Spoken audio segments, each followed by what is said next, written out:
નમસ્કાર વિદ્યાર્થી મિત્રો, આજે આપણે ચેપ્ટર નંબર 3 નો બીજા લેક્ચર વિશે ચર્ચા કરશું, માનવમાં પ્રજનન. હવે કાલના લેક્ચરમાં આપણે મનુષ્ય લિંગી પ્રજનન પદ્ધતિ કરે છે તો એમાં નર પ્રજનન તંત્ર વિશે આપણે ચર્ચા કરી ગયા હતા. નર પ્રજનન તંત્રમાં જે મુખ્ય પ્રજનન અંગ વિશે આપણે ચર્ચા કરી ગયા હતા, જેમાં કે શુક્રપિંડ એ મુખ્ય પ્રજનન અંગ તરીકે વર્તે છે નરના. તો શુક્રપિંડની આંતરિક રચના વિશે આપણે ચર્ચા કરી ગયા હતા. ફરીથી એક વખત આપણે રિવાઇઝ કરી લઈએ, કાલના લેક્ચરમાં આપણે શું જોયું હતું.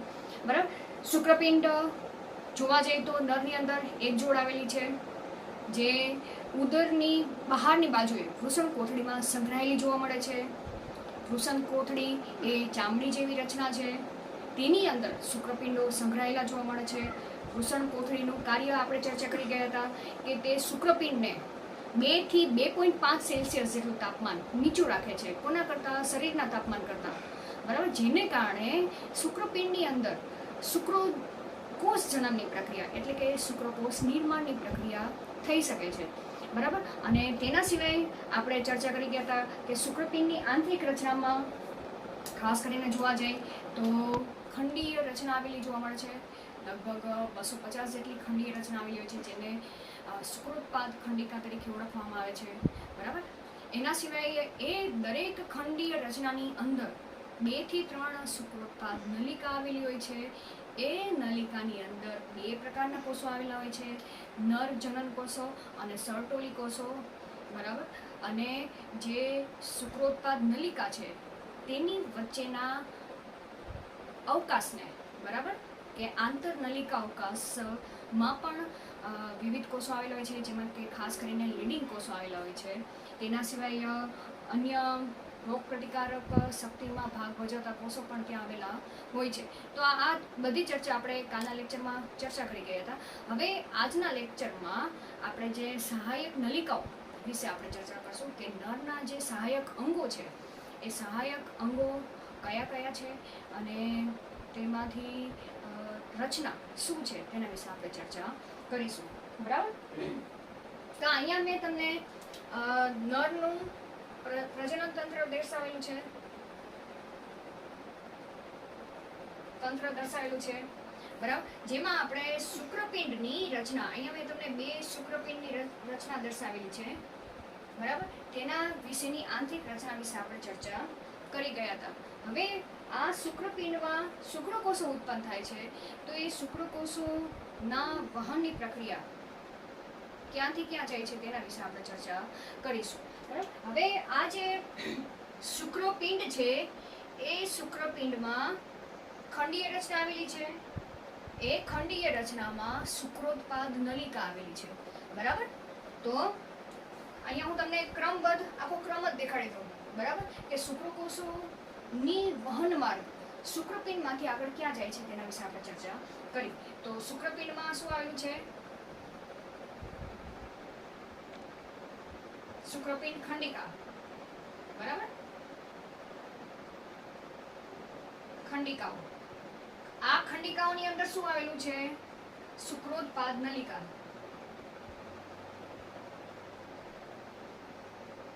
શુક્રોત્પાદ નલિકામાં શું ઉત્પન્ન થશે? શુક્રકોષો નિર્માણ પામશે. શુક્રકોષો, જ્યાં શુક્રકોષો નિર્માણ પામશે.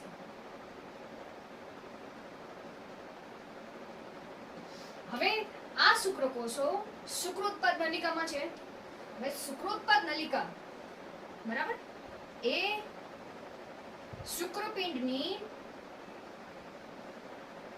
અંદર શેમાં ખુલશે? વૃષણ જાળમાં ખુલશે. બરાબર, કે પહેલા તો વૃષણ જાળમાં દાખલ થશે, એટલે કે શુક્રોત્પાદ નલિકા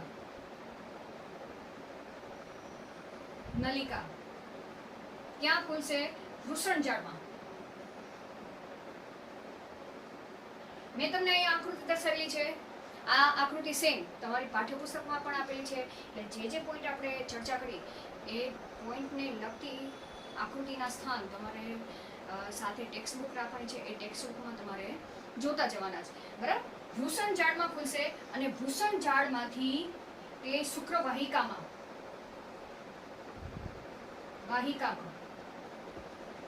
ખુલે છે, બરાબર. એટલે કે શુક્રોત્પાદ નલિકા વૃષણ ઝાડ મારફતે શુક્રવાહિકામાં ખુલે છે. હવે આ જે શુક્રવાહિકા છે એ ક્યાં શુક્રપિંડમાંથી બહાર નીકળશે, બરાબર. શુક્રવાહિકા શુક્રપિંડમાંથી બહાર નીકળશે અને અધિવૃષણ નલિકા, બરાબર. અહીંયા તમને દર્શાવેલી છે અધિવૃષણ નલિકા, એટલે શુક્રવાહિકા આગળ જઈને અધિવૃષણ નલિકામાં ખુલશે,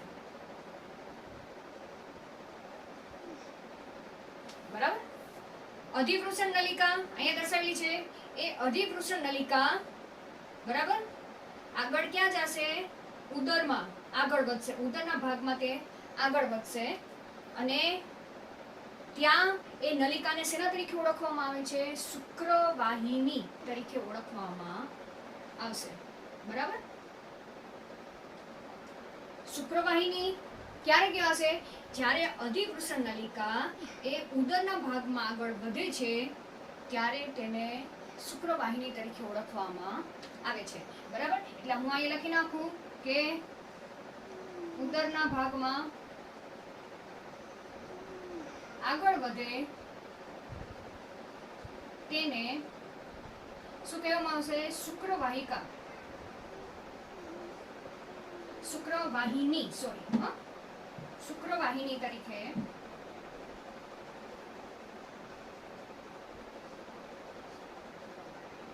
કહે છે, તરીકે ઓળખવામાં આવે છે.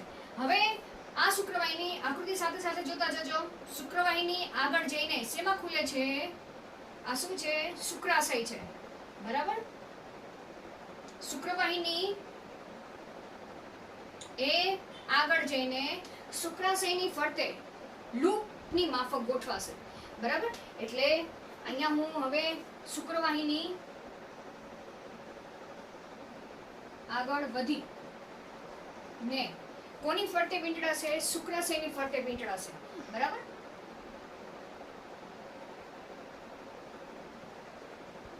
શુક્રાશય ની ફરતે શુક્રવાહિની લૂપની માફક, બરાબર. અહીંયા શબ્દ વાપરેલો છે લૂપની માફક ગોઠવાશે, બરાબર. હવે શુક્રાશય છે, અહીંયા તમને આકૃતિમાં દર્શાવ્યું છે આ શુક્રાશય છે. શુક્રાશયમાંથી પણ શું નીકળશે? શુક્રાશય નળી નીકળશે. એટલે કે શુક્રવાહિની અને શુક્રાશયની નળી બંને ભેગી થશે, બરાબર. એટલે કે શુક્રવાહિની પ્લસ શુક્રાશય નલિકા, જ્યારે બંને ભેગી થશે ત્યારે તેને સ્ખલન નલિકા તરીકે ઓળખવામાં આવે છે, બરાબર. ભેગી થઈ આગળ વધે તેને સ્ખલન નલિકા કહે છે, બરાબર. સ્ખલન નલિકા કહે છે. તો અહીંયા મેં તમને સ્ખલન નલિકા દર્શાવી હતી. એ સ્ખલન નલિકા હવે આગળ ક્યાંથી પસાર થશે? પ્રોસ્ટેટમાંથી, પ્રોસ્ટેટ ગ્રંથિમાંથી પસાર થશે, બરાબર. અહીંયા આકૃતિમાં દર્શાવ્યું છે. સ્ખલન નલિકા આગળ શેમાંથી પસાર થશે? પ્રોસ્ટેટ ગ્રંથિમાંથી પસાર થશે. પ્રોસ્ટેટ ગ્રંથિમાંથી પસાર થઈને તે મૂત્ર માર્ગમાં દાખલ થાય, બરાબર. તેની પહેલા બલ્બો યુરેથ્રલ ગ્રંથિમાંથી તે પસાર થશે, બરાબર. તો આગળ જઈને તે શેમાં દાખલ થશે? બલ્બો યુરેથ્રલ ગ્રંથિ માંથી પસાર થશે અને બલ્બો યુરેથ્રલ ગ્રંથિની નલિકા એ મૂત્ર માર્ગમાં આગળ શિશ્ન મારફતે મૂત્ર માર્ગના જે અગ્રીય છિદ્ર છે તેના મારફતે તે બહારની બાજુએ ખુલે છે, બરાબર. તો શિશ્ન મારફતે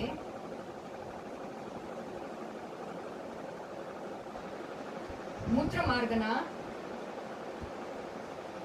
અગ્ર છેડે આવેલ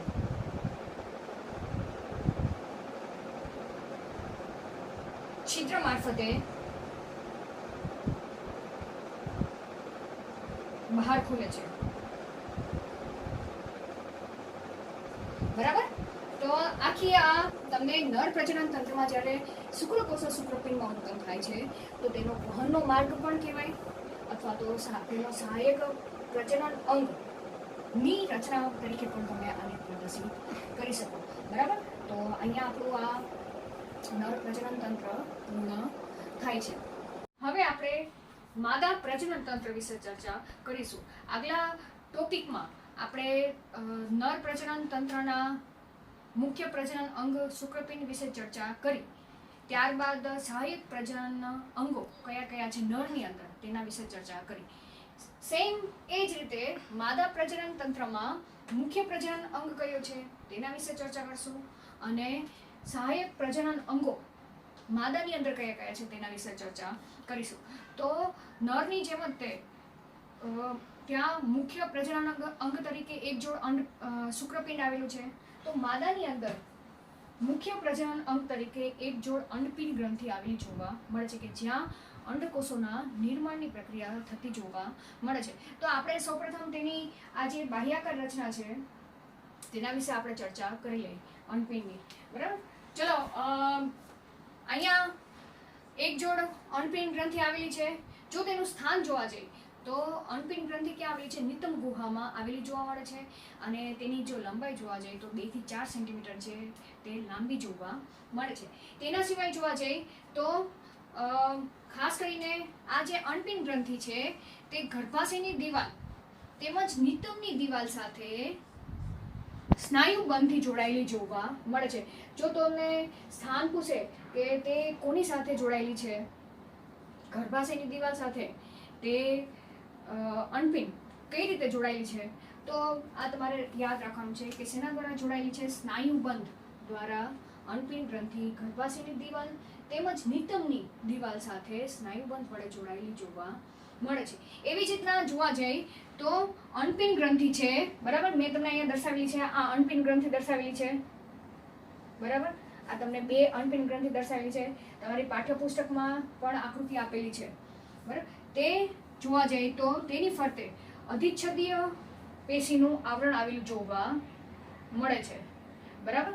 અને અંડપિંડનો જે આધારકનો ભાગ છે, બરાબર, આ આધારકનો ભાગ છે અંડપિંડનો, એ આધારકનો ભાગ પણ તેને 2 ભાગમાં વિભાજિત કરવામાં આવેલો છે. તેની બહારની તરફનો અંડપિંડનો જે બહારની તરફનો આધારકનો ભાગ છે એને શું નામ આપેલું છે? બાહ્યક નામ આપેલું છે, અને મધ્યમાં આવેલા ભાગને મજ્જક તરીકે નામ આપવામાં આવેલું છે. તો અંડપિંડનો આધારકનો ભાગ એ 2 ભાગમાં વિભાજિત કરવામાં આવેલો છે, અંડપિંડ બાહ્યકનો ભાગ અને અંડપિંડ મજ્જકનો ભાગ.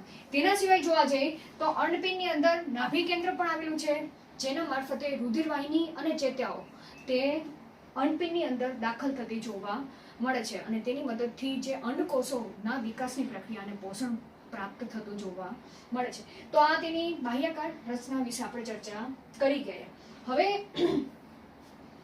અહીંયા અંડકોષો કઈ રીતે ઉત્પન્ન થાય છે અંડપિંડ ગ્રંથિમાં, તે તો આપણે એના પછીના પોઈન્ટમાં ચર્ચા કરવાની છે, કે અંડકોષ જનનની પ્રક્રિયામાં આપણે ચર્ચા કરશું, કે અંડકોષો નિર્માણની પ્રક્રિયા. હવે અહીંયા અંડકોષો જે બની જાય છે, બરાબર, તે આગળ માદા પ્રજનન અંગમાં કયા માર્ગે વહનની પ્રક્રિયા કરે છે, કે ત્યાં સહાયક પ્રજનન અંગો તરીકે કયા કયા ભાગો આવેલા છે તેના વિશે આપણે ચર્ચા કરીશું. તો ખાસ કરીને જોવા જઈએ તો આ જે અંડપિંડ ગ્રંથિ છે તેમાંથી જે અંડકોષો મુક્ત થાય છે, બરાબર, એ અંડકોષો એ અંડવાહિનીના જે કપ આકારનો ભાગ છે. હવે આપણે તેને શેના તરીકે નામ આપેલો છે? અંડવાહિની નિવાપ. અહીંયા આકૃતિમાં તમને દર્શાવેલું છે અંડવાહિની નિવાપ, બરાબર. તો હવે આપણે કોની ચર્ચા કરી છે? સહાયક પ્રજનન અંગો વિશે ચર્ચા કરી, બરાબર, કે જે ક્યાં આવેલા છે? શરીરની બહારની બાજુએ, શરીરની અંદરની બાજુએ આવેલા સહાયક પ્રજનન અંગો, પણ કોના? માદાના, બરાબર. અને અમુક પ્રજનન અંગો છે, સહાયક પ્રજનન અંગો, તે માદાના શરીરની બહારની બાજુ આવેલા હોય છે, બહાર. બરાબર.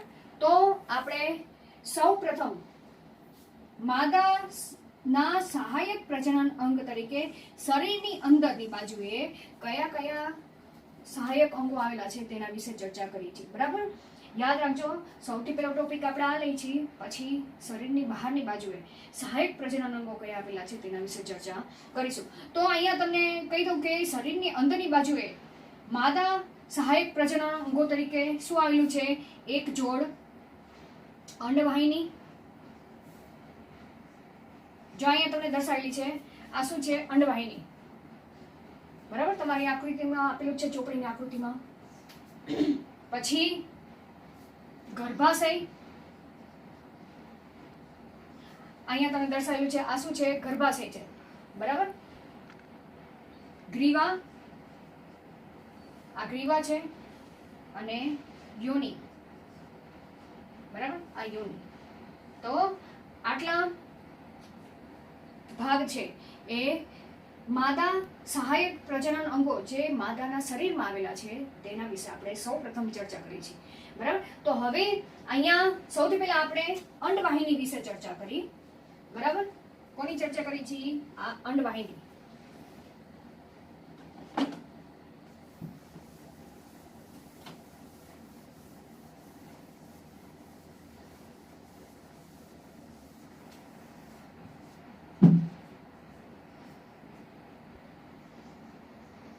માદા સહાયક પ્રજનન અંગો, જેમાં સૌપ્રથમ આપણે અંડવાહિની વિશે આપણે ચર્ચા કરી. બરાબર. હવે અંડવાહિની કેટલી આવેલી છે? 2 આવેલી છે, એટલે કે એક જોડ આવેલી છે. બરાબર, અહીંયા તમને દર્શાવી છે. હવે અંડવાહિની એ સીધી અંડકોષના સંપર્કમાં હોતી નથી. બરાબર. આકૃતિમાં તમને એમ લાગે કે અંડવાહિની અને અંડકોષ બંને જોડાયેલા છે, પણ બંને જોડાયેલા હોતા નથી. બંને વચ્ચે ભૌતિક અંતરાય આવેલો હોય છે, એટલે કે બંને વચ્ચે અંડકોષોની આપ-લે થવાની પ્રક્રિયા થતી જોવા મળે છે.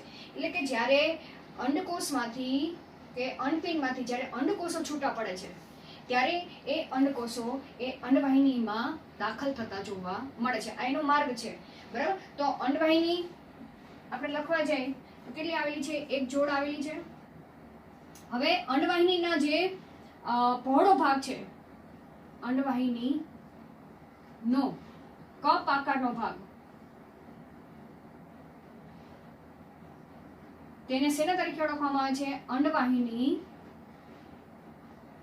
નીવા તરીકે ઓળખવામાં આવે છે. અહીંયા આકૃતિમાં તમને દેખાય છે આ કપ આકારનો ભાગ. બરાબર, આટલો. તો આને શું કહેવાશે? અંડવાહિની નીવા. અહીંયા તમને દર્શાવ્યું છે. બરાબર, અંડવાહિની નીવાપ તરીકે ઓળખવામાં આવે છે. હવે તે અંડવાહિની નીવાપના અગ્રભાગે આ જે આંગળી જેવા પ્રવર્ધો આવેલા છે. બરાબર. તો આંગળી જેવા પ્રવર્ધોને શું કહે છે? પ્રવર્ધોને ફિબ્રી તરીકે ઓળખવામાં આવે છે. બરાબર. અહીંયા તમને દર્શાવેલું છે, આ ફિબ્રી દેખાય છે. બરાબર. પછી અંડવાહિનીના મધ્ય ભાગને, એટલે મધ્ય ભાગ, અંડવાહિનીનો મધ્ય ભાગ કેવો છે? બરાબર, સેજ પહોળો તમને જોવા મળશે. તો અંડવાહિનીનો મધ્ય અને પહોળો ભાગ, તેને શેના તરીકે ઓળખવામાં આવશે? તુંબિકા. બરાબર. શું કહેવામાં આવશે? તુંબિકા. બરાબર. હવે તુંબિકા થઈ ગયું, આ એનો પહોળો ભાગ છે. બરાબર. હવે અંડવાહિનીના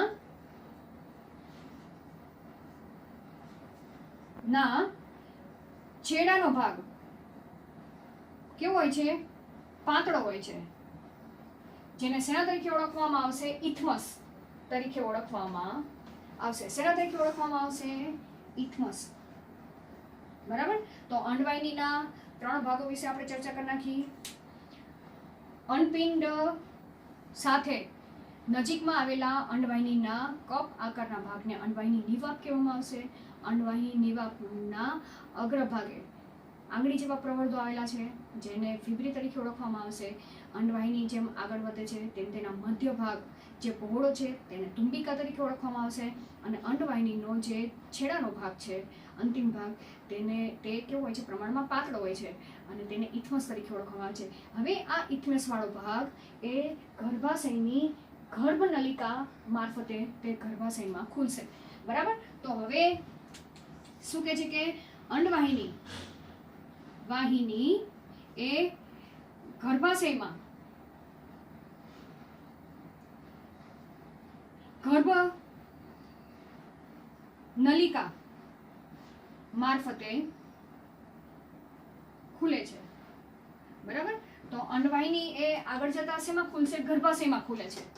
બરાબર. તો હવે આપણે શેના વિશે ચર્ચા કરશું? ગર્ભાશય વિશે ચર્ચા કરીશું. અંડવાહિનીમાંથી જે અંડકોષ અંડપિંડમાંથી જે દાખલ થાય છે, ત્યાં અંડવાહિનીમાં અંડકોષના પરિપક્વતાનો સમયગાળો જોવા મળે છે.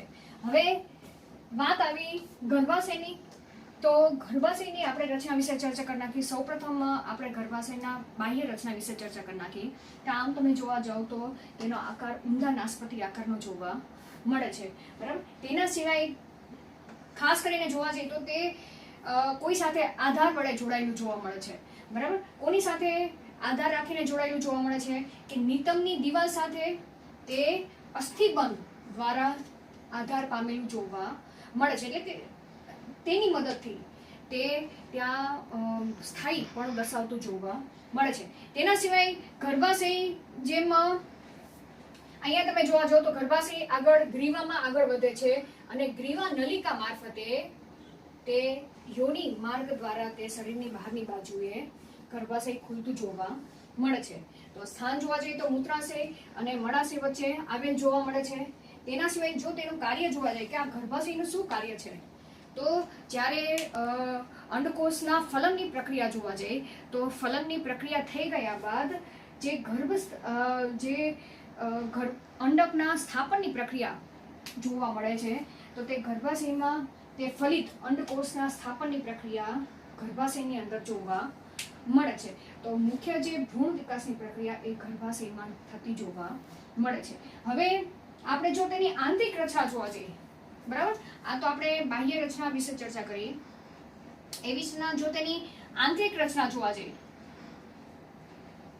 કોની આંતરિક રચના? ગર્ભાશયની આંતરિક રચના. તો તેમાં સ્પષ્ટપણે તમને 3 સ્તરો જોવા મળશે. આંતરિક રચના જોવા જાઓ, સૌથી પહેલું જે સ્તર છે તેને પેરીમેટ્રિયમ તરીકે ઓળખવામાં આવશે. બરાબર. પહેલા સ્તરને શેના તરીકે ઓળખવામાં આવશે? પેરીમેટ્રિયમ તરીકે ઓળખવામાં આવે છે, જે સૌથી બહારનું સ્તર છે. બહારનું કેવું સ્તર છે? પાતળું સ્તર છે. બરાબર.